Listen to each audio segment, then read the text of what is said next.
Okay, nizere ko mukomeje kumera neza cyane mwese mubana natwe umunsi ku bundi muri gahunda zacu zitandukanye z'amakuru yibana cyane cyane muri Repubulika ya Demokarasi ya Kongo. Uragaciro gakomeye wewe wese mujye ubana natwe buri gihe. Twagarutse na update n'amakuru avugwa cyane cyane kuri Repubulika ya Demokarasi ya Kongo. Ngiye no kuri screen yawe, nitwa Etienne Besabesa, ndi kumwe na mugenzi wanjye Ephraim Sabwa. Yes. Ephraim uracyameze neza? Meze neza bwana Besabesa. Uwo meze utese? Nanjye ndashima Uwiteka. Akomeye. Biriya amashimwe ngo agomba guhoraho. Cyane. Abantu badashima. Abitewe n'iki? Abitewe n'iki? Nuko nyine badashaka gushima.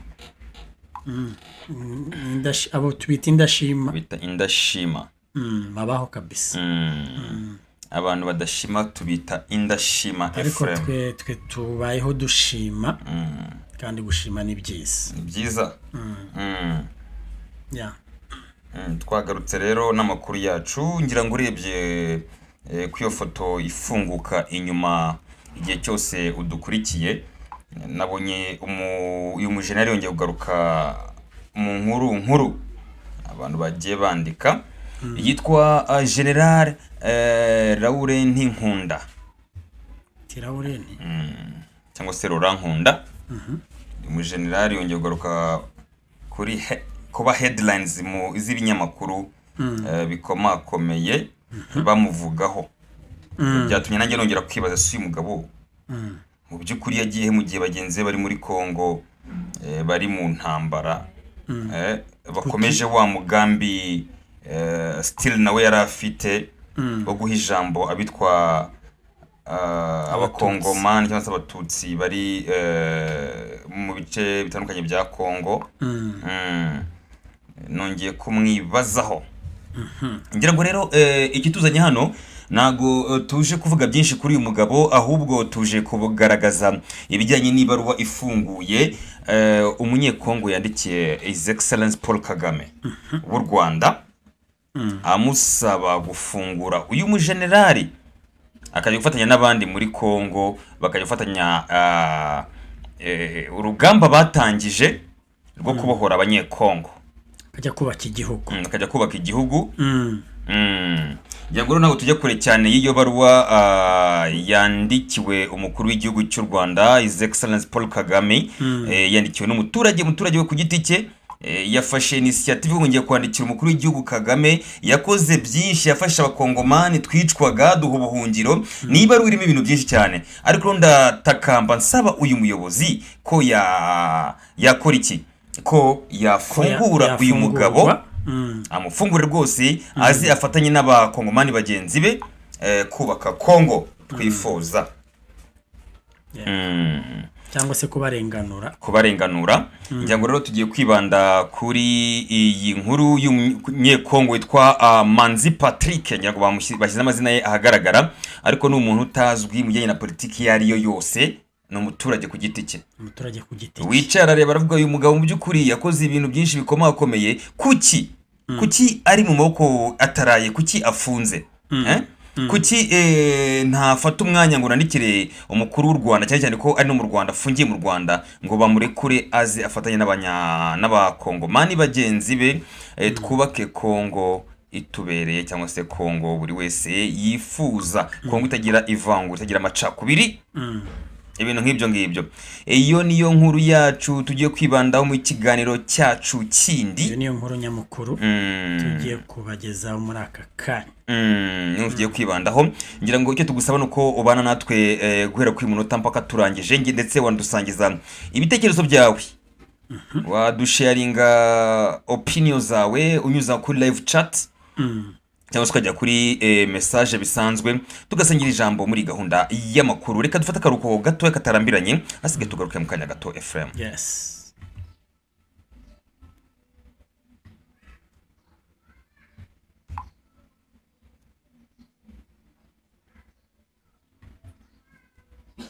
Ikaze. mu gutangira inkuru yacu nyamukuru ngira ngo Ephraim ngire wigereza abakunzi bacu muri bwa buryo asigaye ngewe nze nanzika ninjira mu mwandiko nyirizina. Abakunzi bacu rero mudukurikiye hirya no hino ku isi, reka tubanze n'ubundi tubabwira ngo ikaze, tubahaye ikaze abumva ururimi tuganiramo rw'ikinyarwanda cyangwa se ikinyamurenge. Harimo ubwo abarundi kuko ururimi navuga ko ururimi rumaze kuba ururimi mpuzamahanga bwana Besa kuko niba dufite abantu benshi ku migabane y'isi itandukanye, ubwo twahera muri Afrika ndetse tukambuka n'inyanja tukajya hirya mu bihugu by'abazungu, ubwo twavuga abari muri za Amerika, abari muri za Canada, abari za Australia, abari za ibihugu byose bitandukanye hirya no hino ku isi. Reka tubahe ikaze kuri mwese abari muri Afrika mwese, duhereye ku bari muri Congo, mu Rwanda, mu Burundi, muri Kenya, muri Tanzania, muri Uganda, aho hose tuzi ko hari abantu bacu muba muduteze yombi. Reka tubabwire ngo muri abantu b'abagabo cyane. Besa urabizi twatangiye dufite abantu bake badukurikira, ariko uyu munsi dukubita live igakurikirwa n'abantu barenga 300. Abo ni abantu benshi Ephraim, abo ni abantu benshi babakurikira. Ntugire ngo none watumiza inama ngo ibonemo abantu 300. Turimo turerekeza mu bantu mu by'ukuri twifuza ko tuzahita tugira mu bihumbi bingahe bidukurikiye, cyane ko inkuru zacu ari inkuru mukuri zicukumbuye kandi tuba twakoreye ubusesenguzi kandi ntabwo zitinda, ntabwo turenze inkuru yabaye ndende cyane, ntabwo irenze iminota 25 cyangwa 30. Reka rero tubahe ikaze bavandimwe mudukurikiye, tubabwire ngo turabashimiye cyane muri abantu b'abagabo, mukomeze mubane natwe, kandi nawe utarakanda subscribe reka tukubwire ngo ikaze kandi kuri subscribe hanyuma tubane nawe. Hari umukunzi wacu unyandikiye uri i Burundi, reka yitwa Rugazura, ni inshuti yanjye, twariganye twanyuranye mu buzima bwinshi tukiri abana, mbese twasangiye akabisi n'agahiye. Reka nkubwire ngo muvandimwe ikaze nawe kuri iyi channel, juba umwe mu bakunzi bacu, tangira ubwe mu bakunzi bacu, usharinga ibiganiro byacu ndetse ujye uduha na comment. Turashimira abarundi baradukurikira ku bwinshi, abanyarwanda ndetse n'abandi bose mwumva ururimi. Reka tubabwire ngo ikaze. Turabiyegereje tubaha ikaze, ngira ngo Ephraim basaba buri munsi cyane dukore subscribe turushaho kunguka umuryango mugari, tugira abantu benshi badukurikira umunsi ku wundi muri gahunda zitandukanye tubagezaho z'amakuru ndetse n'ibiganiro. Nimba uri mushya rwose ntugende udakanze udukandireho, ndetse n'ibiganiro nimba wabikunze Ephraim ntubyihererane, bisangize inshuti zawe bigere kure hashoboka. Ngira ngo uko urushaho kubisangiza inshuti zawe bigera kure hashoboka, uri kutwubaka mu buryo bumwe cyangwa ubundi, natwe dutera imbaraga no kugira morale y'akazi, tukagira courage, tukarushaho kubakorera ibintu koko byiza mwifuza mu by'ukuri. Twikaze rero muri iki kiganiro cyacu tugiye kwerekeza n'ubundi mu burasirazuba bwa Repubulika ya Demokarasi ya Kongo. Hari umuturage tutazi ngo yatumwe nande cyangwa se ni initiative yakoze, gusa uyu muturage n'amazina yagaragajwe yandikiye ibaruwa ifunguye umukuru w'igihugu cy'u Rwanda. Uyu na undi ni His Excellence Paul Kagame. Yamwandikiye iki, aramubwira iki mu bijyanye n'ibaruwa ye ifunguye?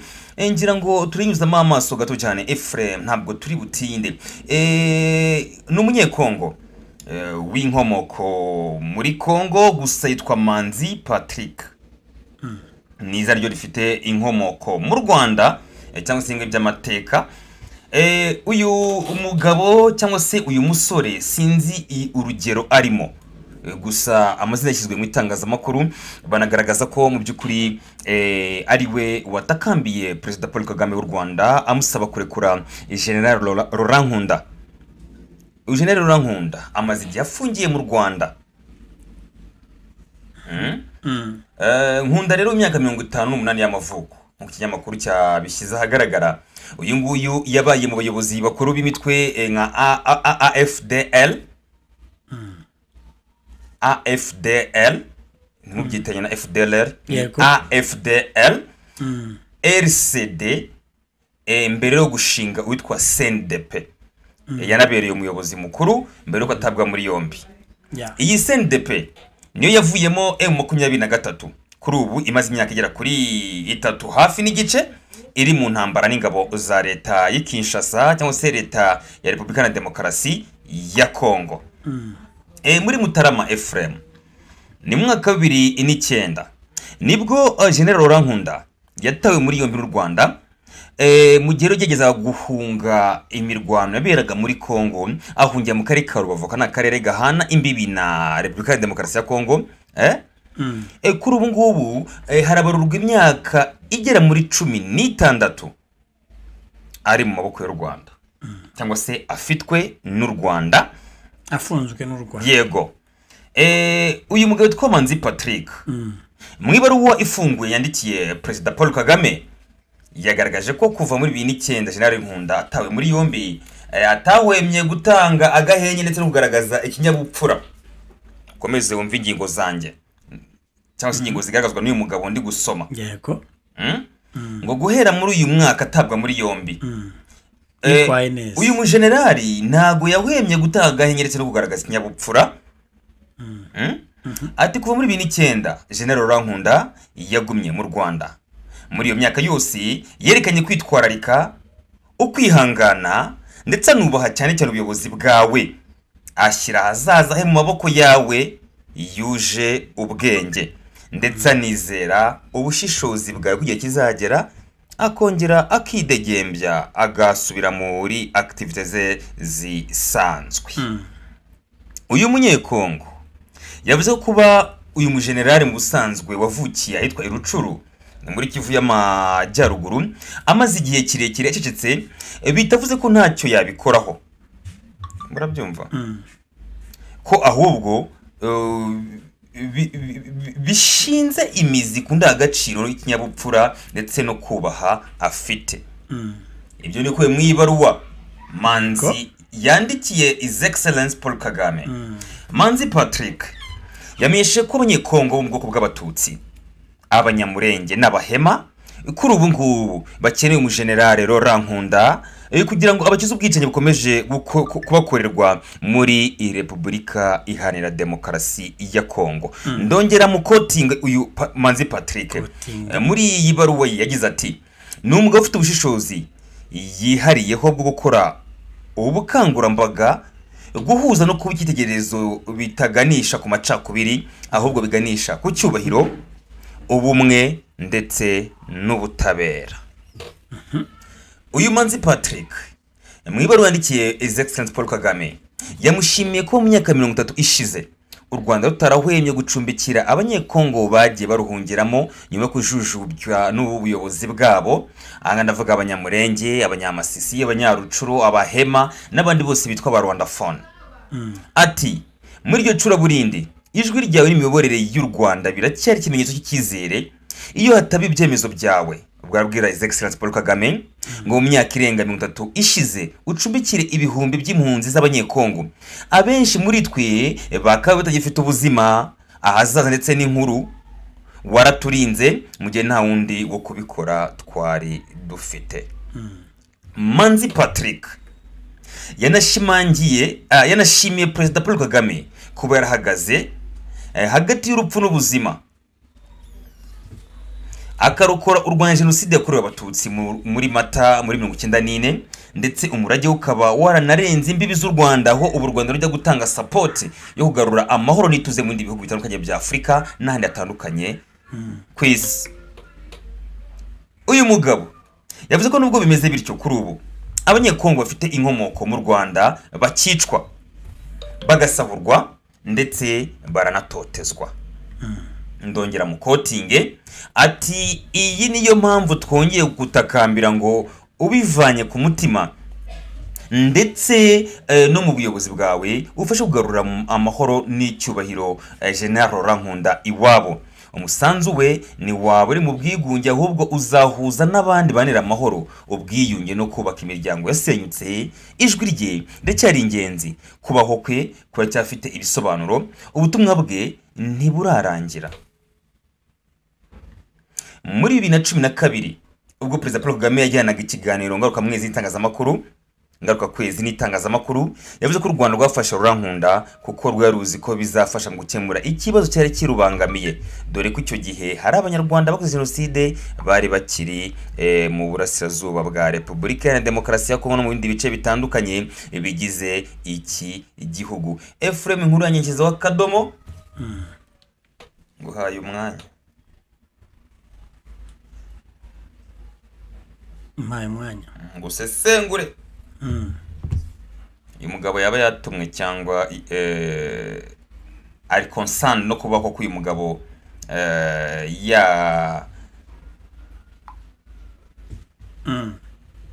yaza akagira icyo atanga nk'umusanzu.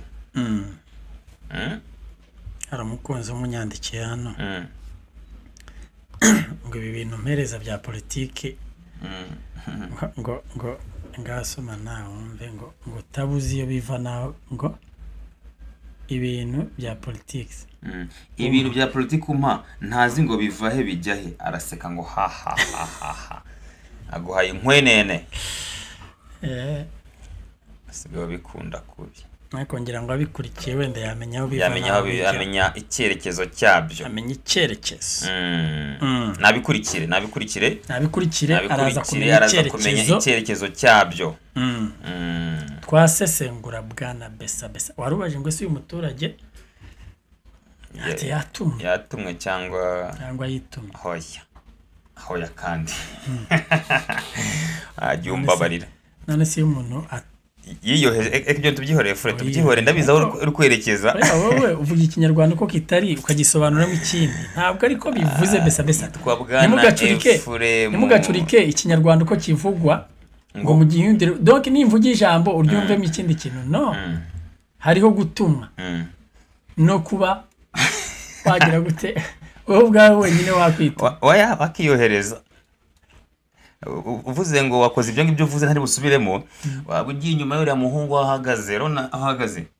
Okay, no iyo igenda gute bari kuvuga ese uyu muntu yoherejwe cyangwa yiyohereje gutyo. Je nagushibije nkurikije ibyo wavuze.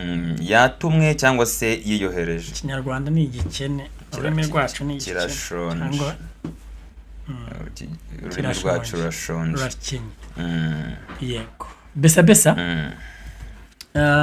njyewe uyu mugabo ntabwo numva ko yatumwe, ahubwo ibyo avuga ni ukuri. Kuko se Nkunda arakenewe. Nkunda ahubwo se utakenera Nkunda yakenerana. Arakenewe cyane. Bibaye ari ibishoboka ko Nkunda yarekurwa agasubira muri Kongo mu gihugu cye cy'amavuko. Ndakubwiye ngo uribuka uko Kabila yavuze. Joseph Kabila yaravuze ngo abaye yiyunze na M23 bakaba bari kumwe ku rugamba imbona nkubone. Iyi ntambara akwiye kuba yarabaye amateka. Bati iyi ntambara yagakwiye kuba yarabaye amateka, cyangwa se nkoresheje ijambo yakoresheje yaravuze ngo mbaye koko ndi kumwe na M23 ibintu uko bimeze uyu munsi wa none ntabwo ariko byakagombye kuba bimeze. Bati haba hariho impinduka ikomeye kandi igaragara. Niko yavuze, bishatse kuvuga ko mu gihe nta wenda atari yajya kumugaragara ngo akorane nabo wenda kumugaragaro, wenda hari icyo kinini kiwe bitandukanye nuko bimeze ubunye. Ibyo ni byo yarashatse kuvuga. Rero njyewe nanjye nakunga muri iryo jambo. Nkunda aramutse uyu munsi wa none ari muri iriya ntambara cyangwa se ari kumwe na AFSM 23 ibintu byabaye byararangiye. Ibintu byararangiye cyangwa se byaba bifite indi sura, icyerekezo cyiza. Rero uyu muturage ntabwo ngewe ntekereza ko yatumwe cyo kimwe nuko yanatumwa n'abandi baturage, ariko we yavuze ku giti cye. Ashobora gutumwa n'abandi baturage bakicara bakajya inama bakavuga ngo ese twandikiye perezida wa Repubulika y'u Rwanda ko ari ufite uyu mugabo General Nkunda niwe umufite mu maboko, sibyo? Ni nka kwa kundi bavuga ngo hari umuntu wabajije yari afite agasimba mu gifunsi gutya cyangwa ikinyugunyugu. Ikinyugunyugu ngira ngo nicyo bavuga cyane. None ngo arabaza ngo se iki kinyugunyugu kiri mu ntoki, undi aramubaza atese icyo kinyugunyugu kirapfuye cyangwa ni kizima. Sibyo uwo muntu rero nawe yari incabwenge aramubwira ngo ni wowe uzi ni wowe ufite ubuzima bw'icyo kinyugunyugu mu gipfunsi cyawe. So biravuze ngo nawe uzi nimba ari kizima cyangwa cyapfuye. Kuko nimba ameze gutya ashobora kuba nagikanze cyapfuye cyangwa nanegekaye gutya kirimo kirahumeka ku buryo ngize nya cyahita kigira gute kiguruka. Mu gihe wagikanze gutya nabwo uri hariya ntabwo abasha kubibona. So ashobora kuvuga ngo icyo kinyugunyugu kirapfuye we akagira gutya akabumbura ikiganza kikaguruka. Cyangwa se yavuga ngo ni kizima kitagikanda akakica kugira ngo agikanda akagira gutya. We ni wamenya n'igihe kandi yakongezamo akabara. Bivuze ngo na His Excellency Paul Kagame ni ufite ubuzima bwa nkunda mu biganza bye. Ni ufite ubuzima bwa nkunda mu biganza bye. Rero kuki ubona ko nkunda akenewe? Impamvu mbona ko nkunda akenewe bwana Besabesa icyambere nkunda ni incabwenge. Uyu mugabo agira ubwenge budasanzwe. Burya abantu bose bwana Besabesa ntago banganya ubwenge. Niyo mpamvu uzumva ibigwi bya nkunda yagiye akora amateka muri cya gihugu cya Kongo, wenda ntabasha gusobanura menshi ariko wumvise n'uburyo byonyine yahagararaga akabasha kugaragaza akare afite. Wumvaga amagambo yavugaga cyangwa se speech yiwe yari iri ku rundi rwego ruri hejuru. Sibyo yasobanuraga ibintu ku buryo buri muntu wese abasha kumva akarengane abakongomani bo mu bwoko bw'abatutsi bafite muri Kongo. Ikindi uyu mugabo yarize cyane. Sibyo no kuvuga ngo yabashaga gukonvenka uruhande rwose bahuye narwo mu biganiro rukeneye amakuru muri ako karengane ubwoko bwe buhura nabwo.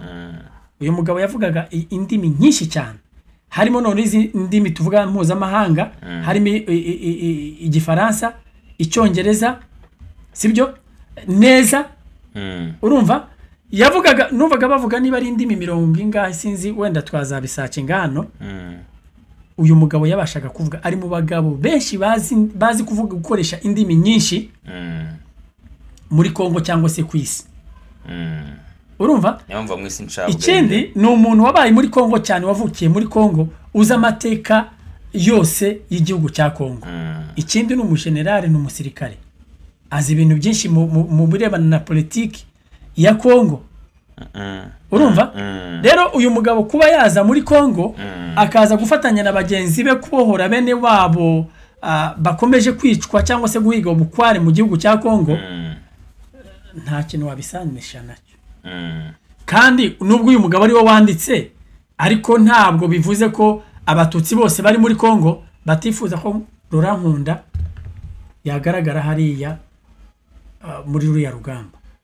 Hari ukuntu utari wankumvenka kugeza amagingo nga kuko n'ubundi yayoboye tubyite ibitero cyangwa se intambara n'ubundi yamuhuje na Kongo mu bihe byashize. Sawa. Kandi iyo ntambara yarayitsinzwe. Ubu uyu munsi hari abandi bajene barimo n'abapapa bari mu kazi neza, banahagaze neza, biri gutanga icyizere ko ibintu bishobora kumera neza, intambara ikarangira cyangwa se bakarya n'ibice bigarurira igihugu bakakigabanyamo kabiri. Sawa. M23 y'ubu ngubu FC M23 nkeka ko yakoze ibyo ba Laurent Nkunda bananiwe, ntabwo siko ntaganda bananiwe. Sibyo uko ibyo byose dusubiye mu mateka nanabikwereka n'ubwo bitari ngombwa. Sibyo se Laurent Nkunda na Ntaganda mu byukuri bari bafite initiative nziza, ari nayo na M23 uyu munsi yagendeyeho. Urumva M23 uyu munsi bikayihira ariko bagerageje gufata Goma ngo ibyabaye warabibonye byose bidateye kabiri aba bajenali bayoboye ingabo nyuma yo ko abasirikare babo bakwimishwara bakahungira mu bihugu bitandukanye birimo Uganda ndetse n'u Rwanda n'abajenali nabo babonye ko exit cyangwa se inzira yo gucika ari imwe umwe aca mu Rwanda ahita yiripotinga muri ambasade y'Amerika ambasade y'Amerika itemufatira bwaho n'ubundi wowe ufite ari ibyaha umuryango mpuzamahanga ukurikiranyeho ibyaha byibasiye ku muntu ibyaha byo kujyana abana mu gisirikare uri tujyanwe injyana n'ubwo yarakatiwe uyu mugenzi we afatwa n'u Rwanda ufatwa n'u Rwanda rwamutanze rwanze kumutanga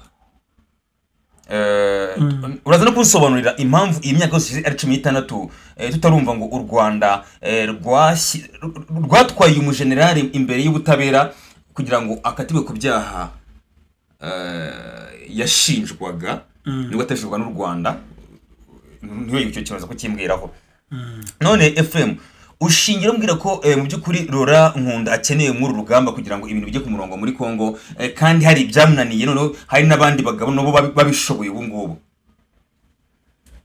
ni ikibazo cyane besa reka nkubwire wenda nshingiye ku byabaye icyambere uribuka M23 ya mbere yo ubwayo bakiri muri kiriya cyitwaga CNDP babanje kutumvikana bo ubwabo ngira ngo urabyibuka basubiranyemo bo ubwabo no kuvuga ngo wenda hari ibintu bimwe bashobora kuba bimwe n'ibindi bashobora kuba batarumvikanyeho nk'abasirikare byabaye intandaro gukubitwa biba ibyo biri muri bimwe byatumye uzi abasirikare ba Ntaganda uribuka ko bose ngira ngo Ntaganda ari generale yari bose barabagenerale hari uburyo bashwanyemo bonyine ubwabo bararasana ni ibintu byavuzwe bizwi cyane bararasana bivuga ko mu byukuri hari ahantu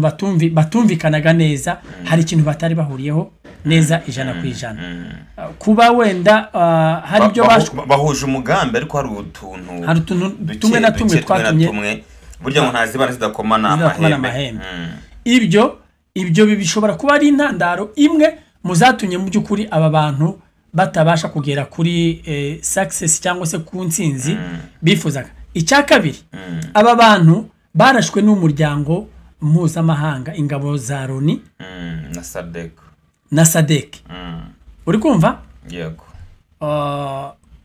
ni ukuvuga ngo igitekerezo cyabo nibaza ko cyari kitarumvikana neza ku rwego mpuzamahanga cy'icyo bari kurwanira ariyo mpamvu uyu muryango mpuzamahanga wa SADC na Loni bafatanyije bagize gute babateraniye bakabarasa ndetse bakabirukana uyu munsi wa none nibaza ko mu gihe aba bantu n'ubundi baraswaho na MONUSCO nibaza ko kuresista kwabo wenda bitaborohera kuko iyo warashwe iyo warwanyijwe na ingabo z'umuryango w'abibumbye uburwanye n'isi yose rero mu gihe wapima kubarwana ukava inyuma ntabwo ayo mahoro wayabona n'ubundi bakurasa bakagukuraho uri kumva kuko barwanyije isi urumva rero nibaza ko kuba uyu munsi icyo abatutsi bo muri Kongo bari kurwanira kiri kumvikana biri muri bimwe byatumye ibyo M23 AFC bifuza byumvikana bigatuma nibura babasha guhabwa agaciro ko kuba uyu munsi bari muri Kongo cyangwa se barigaruriye ibice bya Kivu y'amajyepfo na Kivu y'amajyaruguru uyu munsi bakaba bagize gute bari muri Kongo ababirimo rero ntago bishatse kuvuga ko ibyo Nkunda yaharaniraga muri kiriya gihe kuba bitaragezweho ari imbaraga nkeya yagize kuko n'ubundi umujyi wa Goma bari bawufashe barimo baragana Bukavu baza kuraswaho n'umuryango w'abibumbye sibyo rero uyu munsi kuba barahunze muri kiriya gihe ntago bivuze intege nkeya za Nkunda bivuga ko uyu munsi Nkunda aramutse agiye yagira umusanzu ukomeye muri Kongo cyangwa se muri bariya barwanwa na leta ya Kongo. None kubera iki imyaka ibaye 16 akaba ataragezwe imbere y'ubutabera? Kuki u Rwanda rukomeza kuinsista cyangwa se rukomeza kumugumana? Impamvu nta muntu uzi impamvu bwana Besa u Rwanda bariya baca umugani bakavuga ngo impyisi y'iwanyu ikurya ikurundarunda. Twe turavuga nk'abanyamakuru baramurundarunda. Impyisi y'iwanyu ikurya ikurundarunda. Nukuvuga uyu mugabo nicyo kimwe na Ntaganda na Rurankunda umuryango mpuzamahanga wariyo barasizeho icyashya cyo kuvuga ko bivanze mu byaha by'intambara. Sibyo? Bashyirirwaho manda dare. Uri kumva? Kuba rero barashirirwaho manda dare uyu munsi uriya mugabo akaba yarabashije guhungira mu Rwanda. No kuvuga ngo ntekereza ko impamvu atoherejwe muri Kongo niyo mpamvu nari nkubwiye impyisi iwanyu ikurya ikurundarunda. Uyu mugabo iyo aramukaza koherezwa muri Kongo u Rwanda rukamufata rugahita rumwohereza muri Kongo rumurekuye gute ubwo? Ubwo nyine ubu yarafashwe nyine ameze nk'ifungwa. Yego ine wavuze ko kumurekura no kuma kwidegembya akabona ahitamo kwita yurira indege cyangwa agafata agaci inzira y'ubutaka agasubira muri Kongo. Byari kugenda gute? Baramutse bamurekuye ubu nyine mbese bakamuha uburenganzira bwose ati ngaho usubira mu gihugu cyane. Ntekereza ko kubera ibyo bihano yafatiwe n'umuryango mpuzamahanga uyu munsi u Rwanda ruramutse rumurekuye cyangwa se rukaba rwaramurekuye nibaza ko wenda u Rwanda narwo rwashyirirwaho ibindi bihano bikaze kubera ko niba umuntu yarakatiwe yarashyiriweho ibihano n'umuryango w'abibumbye hanyuma u Rwanda rukamurekura ku ruhande rumwe nk'umunyamakuru ko nge mbona ko u Rwanda byaba bigaragaye ko koko ruri inyuma y'umutwe wa M23. Ibyo ni ukuri. Uri kubyumva? No kuvuga ngo uriya mugabo yahoze mu mutwe wa M23 afitwe n'u Rwanda, isi yose irabizi ko ari mu Rwanda. In case yakunje kugaragara mu ruhando mpuzamahanga ari kumwe na M23 ryaba ishingiro ryuko u Rwanda ufasha aba bantu ijana nanjye ndi kumwe nawe. Uri kubyumva? None amaherezo nayaburura urabona azarekurwa cyangwa bizagenda gute? Nakubwiye ngo ubwire ntera nakubwiye ngo umuntu afashe ikinyugunyugu akavuga ngo iki kinyugunyugu ni kizima cyangwa se si kizima, ndamubaje ikibazo. U Rwanda nirwo rufite umwanzuro ijambo rya nyuma mu kuba rwarekuriye umugabo rukabyirengera cyangwa se rukagira uburyo rubisobanuramo cyangwa se mu kuba rwakomeza kumuguma. Rakoze cyane. Ariko nibaza ko uyu muturage wanditse iyi baruwa ni imfura cyane kandi si wowe wenyine ufite icyo gitekerezo bwana Besa. Ni igitekerezo gifitwe n'abantu bose. Kuba uyu mugabo ari akajya muri Kongo byagira umusanzu ukomeye cyane bitanga mu gukomeza kugira imbaraga cyangwa se mu gukomeza kwibohora kw'abatutsi bari muri Kongo. Sawa njye twarakira ngaho Efremu twe dusoma ubutumwa hano abantu badusangije Magaka Films ramuzi cyane ati icyakora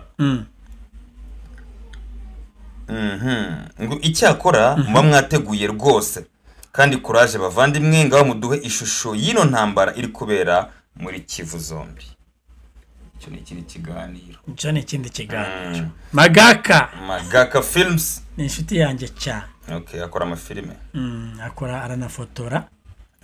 Ya teka tumubwira ahubwo no muntu w'umujyama cyane azadusura hano muri studio maze n'igihe ntamubona ariko ni imfura cyane. Witwa Makoha nashyiraho ubuntu bwa buntu bubiri gutya ariko ngo ahora kuri ubwo buntu bubiri. Uyu nguyu we agukunda bitabaho.